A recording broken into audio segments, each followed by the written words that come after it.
ఈజీగా KFC style fried chicken మీరు ఎప్పుడన్నా ట్రై చేశారా? నేను క్రిస్పీ ఫ్రైడ్ చికెన్ అనే ప్రీమిక్స్ ని యూజ్ చేసి ట్రై చేశాను. ఇందులో చికెన్ మ్యారినేషన్ కని ఒక ప్యాకెట్ వస్తుంది. అది చికెన్ లో వేసి బాగా కలిపి ఇంకా half an hour chicken fridge లో పెట్టుకోవాలి.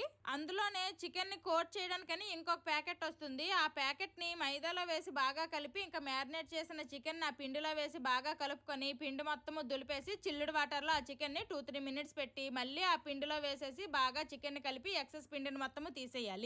ఇంకా తర్వాత చికెన్ ని డీప్ ఫ్రై చేసుకోవడమే. ఈ ప్యాకెట్ అయితే 1/2 kg చికెన్ కి కరెక్ట్ గా సరిపోతుంది. ఇంకా మంచి కలర్ వచ్చినంత వరకు మీడియం టు లో ఫ్లేమ్ లో చికెన్ లోపల వరకు మంచిగా కుక్ అయినంత వరకు ఫ్రై చేసుకోవాలి. ఈ విధంగా చికెన్ మొత్తము ఫ్రై చేసిన తర్వాత లాస్ట్ లో పెరి పెరి మసాలా స్ప్రింక్లర్స్ అని ఆ ప్యాకెట్ లోనే ఇస్తారనమాట. ఇంకా అది కూడా వేసుకొని ఇంకా తింటే టేస్ట్ అయితే సూపర్ ఉంటుంది. ఇంట్లోనే హెల్దీగా ఫ్రెష్ ఆయిల్ ఫ్రెష్ చికెన్ తో ఇలాగా ఫ్రైడ్ చికెన్ అయితే చేసుకోవచ్చు. చికెన్ లోపల వరకు చాలా బాగా కుక్ అయ్యింది.